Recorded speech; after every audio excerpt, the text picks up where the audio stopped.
E aí, gremistas, mais um vídeo do canal Sítio Gremista. Aqui quem fala é Mariano, brother. Vamos comentar essa vitória do Grêmio de 1-0 aí sobre o Brasil de Pelotas.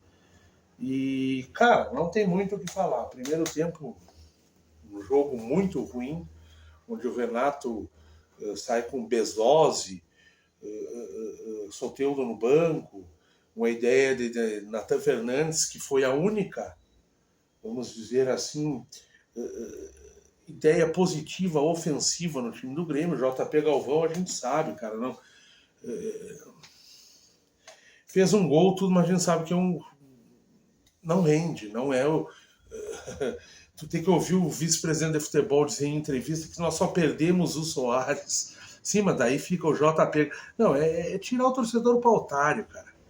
O torcedor do Grêmio, eu pelo menos como torcedor, já tô cansado dessa lenga-lenga de ver o gauchão começar, tu vê que não vai vir ninguém. Mais uma vez, não dá para detonar o Renato, porque não tem as contratações. O ano passado tinha o Soares, eu digo, boa parcela, porque eu não comemoro o segundo lugar. Eu acho que o Grêmio perdeu a chance de ganhar o Brasileirão, e muito devido à teimosia do Renato, escalar errado, jogadores, insistir com os mesmos caras que está insistindo hoje, e talvez com a desculpa de que não tenha plantel. Né? Mas o JP Galvão tem que ser o JP Galvão não pode ser titular, o menino André, esse André aí é melhor que ele. É o máximo que eu posso dizer dele, é melhor que o JP Galvão. Galdino é inferior ao Nathan Fernandes, né? O Nathan Fernandes, até perto do que eu espero dele, não fez uma boa partida, mas foi a coisa mais lúcida que você viu num primeiro tempo, aonde se continuasse aquelas duas equipes do mesmo jeito, iam estar jogando até agora, não ia sair gol. O Grêmio já volta com o Renato mudando já no vestiário, aquelas loucuragens dele, no melhor estilo, escala o mal para mexer bem, né? Aí entra Soteldo, né? O Nathan Fernandes, que eu acho que era quem não devia sair, saiu. Entra outros jogadores, André, né? O Grêmio teve a figura do Dodge, né? Que é um bom primeiro volante, muito bom jogador. Me serviu, não fez nada errado, marcou, chega firme, sabe sair jogando, ou joga, passa e joga para frente, melhor até do que da leitura que eu tinha dele como jogador.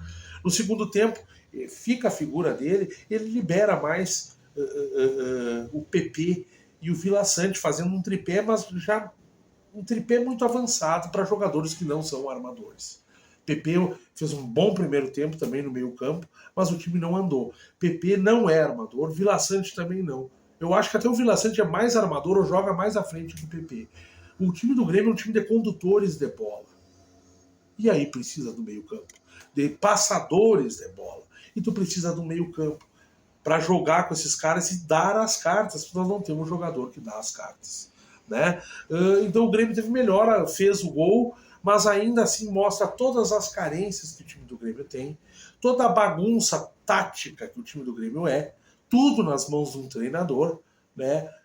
E ao mesmo tempo agora sem poder queimar o cara, porque, e não que eu queira, eu torço pelo Renato, eu torço pelo Grêmio, mas nós não temos direção.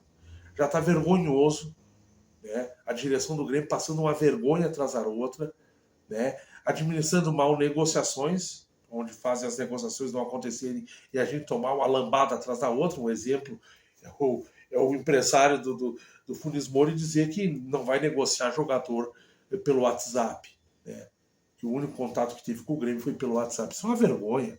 Depois tu tem que ouvir dizer que o dentista e o surdo-mudo Blume tá no Rio por questões pessoais. Foi lá, não trouxe nem Gabigol, nem o centroavante do Vasco, esse que me servia.